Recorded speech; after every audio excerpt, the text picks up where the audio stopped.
Educational creativity চ্যানেলে সকলকে স্বাগত। রাজ্যে ডিএ মামলা অর্ডার নিয়ে একটি বিভ্রান্তিকর নিউজ চারিদিকে ছড়াচ্ছে।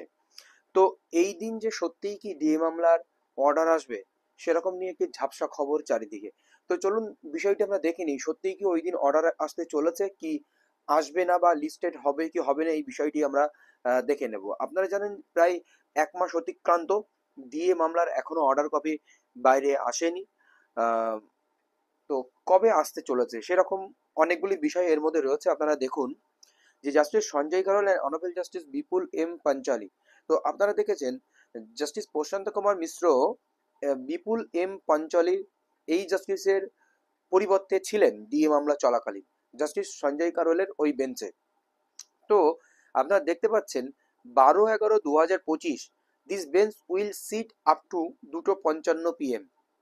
2:55 পর্যন্ত এই যে বেঞ্চ রয়েছে জাস্টিস সঞ্জয় কারোল এবং জাস্টিস বিপুল এম পাঞ্চলি, এই বেঞ্চে কিন্তু 2:55 পর্যন্ত হচ্ছে 12/1/2025। এবার দেখুন ডিএ মামলার ক্ষেত্রে স্পেশাল বেঞ্চ গঠন হয়েছিল শেষের দিকে শুনানির জন্য জাস্টিস সঞ্জয় কারোল এবং প্রশান্ত কুমার মিশ্রের বেঞ্চে। সেই জন্য স্পেশাল বেঞ্চ গঠন হয়ে আবার ডিএ মামলার অর্ডার সার্ভ হবে। তো এরকম একটি বিষয়, এরকম একটি জায়গায় রয়েছে। তো যেদিন জাস্টিস সঞ্জয় কারোল এবং জাস্টিস প্রশান্ত কুমার মিশ্রের স্পেশাল বেঞ্চ গঠন হবে সেই দিনে একটা ধরে নেওয়া যায় যে ডিএ মামলার অর্ডার হতে পারে। তো এটা দেখেছেন যে প্রথম একটি মিসলেনিয়াস কপি বাইরে এসছে কজ লিস্ট, এরপরে সাপ্লিমেন্টারি কজ লিস্ট 11 তারিখ সন্ধ্যা 7:30-8টা নাগাদ প্রকাশিত হয়। তখন বোঝা যাবে লিস্টেড হবে কি না হবে। কিন্তু এর আগেও আমরা দেখেছি জাস্টিস সঞ্জয় কারোল এবং জাস্টিস প্রশান্ত কুমার মিশ্রর যৌথ স্পেশাল বেঞ্চ গঠন হয়েছে। স্পেশাল বেঞ্চ গঠন হওয়া মানেই যে ডিএ মামলার অর্ডার আসবে এমনটা নয়, কিন্তু হয়তো ওনাদের কাছে কোনো খবর আছে সেই জন্য বাইরে প্রকাশিত হচ্ছে। আমি সূত্রপাতগুলো আপনাদের দেখাবো।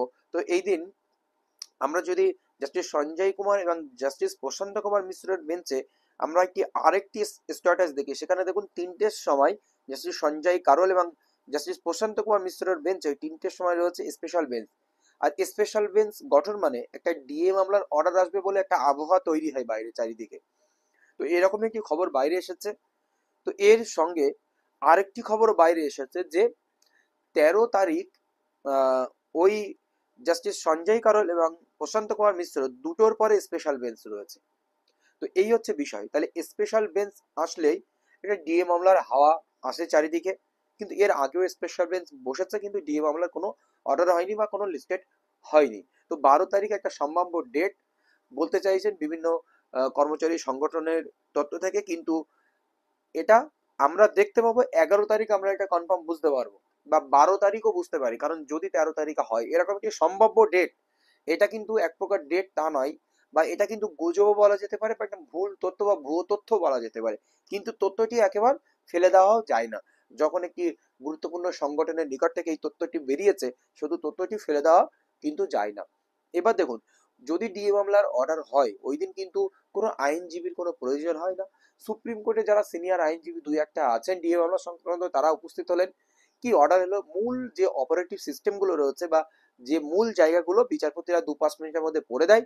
পুরো সারাংশ 40-50 পাতার অবশ্যই পড়েন না, দিয়ে সমস্ত রেজিস্ট্রারের কাছে পাঠিয়ে দেওয়া হয়।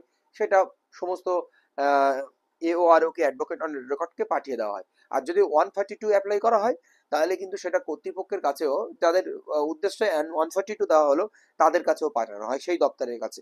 এই হচ্ছে ডিএ মামলার ফ্যাক্টর বা অর্ডারের বিষয়বস্তু। তো আপনারা গুজবে কান দেবেন না, যে আসল বিষয়টি আপনাদের সঙ্গে আমি আশা করছি ক্লিয়ার করতে পারলাম। ধন্যবাদ।